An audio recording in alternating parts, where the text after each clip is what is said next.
आज का टॉपिक है कि गुरु कैसा होना चाहिए।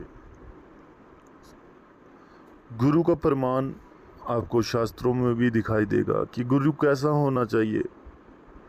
अगर आप ऐसा गुरु पा लेंगे तो आप धन्य हो जाएंगे। गुरु ऐसा होना चाहिए जैसे श्री कृष्ण भगवान अर्जुन के गुरु थे, जो कि उनके सारथी के रूप में उन युद्ध क्षेत्र में रहे, लेकिन उन्होंने उनका पूरा जीवन संभाल के रखा, उनको हर रास्ता दिखाया। और एक बात आप याद रखिएगा कि गुरु कभी आपको सीधे शब्दों में नहीं समझाते। गुरु की वाणी में सीधी, जैसे हम बात करते हैं कि आपने खाना खाना है तो वो कहेंगे हाँ या ना, लेकिन गुरु का उत्तर ऐसा नहीं हो सकता। उनकी बातों को समझना पड़ता है। वो एक प्रश्न में और प्रश्न ला के पैदा कर देते हैं। आप गुरु को छोड़िए, कोई भी महान व्यक्ति या महान व्यक्तित्व वाले महात्मा, संत, फकीर, वो कभी भी सीधी बात नहीं करेंगे, आपसे सीधे नहीं कहेंगे। आपको सीधा उत्तर नहीं मिल सकता उनसे। आपको उत्तर जानना होगा तो वो आपको उस प्रश्न से प्रश्न मिलेगा और उस प्रश्न से ही आपको उत्तर मिलेगा। ये बात समझना बहुत ही मुश्किल है, क्योंकि आप में इतना अगर ज्ञान होगा आप इस बात को समझ पाएंगे, लेकिन अगर आप नए हो, आप इस लाइन में नए हो, तो फिर आपको इस बात का भी समझ नहीं आएगा।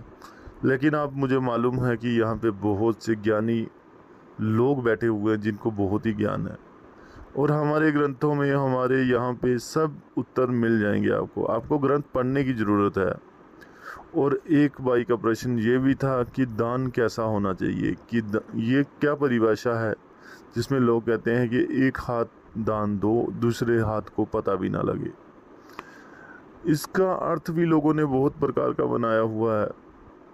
कोई कहता है कि दान ऐसे दो कि दूसरे को पता ही नहीं लगे, किसी को पता ही नहीं लगे, लेकिन सत्यता ये बात नहीं है।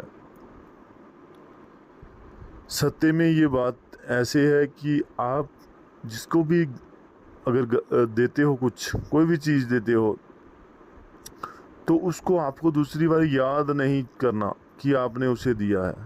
चाहे आपने उसको 1000 आदमियों के सामने दिया हो, चाहे दूसरों को पता हो, लेकिन आपको दूसरी बार दोहराना नहीं, दिल में याद नहीं करना कि मैंने उसे वो चीज़ दी है, या उसके पास वो चीज़ हो और आप याद करोगे यार ये तो मैंने दिया। ये गलत बात है।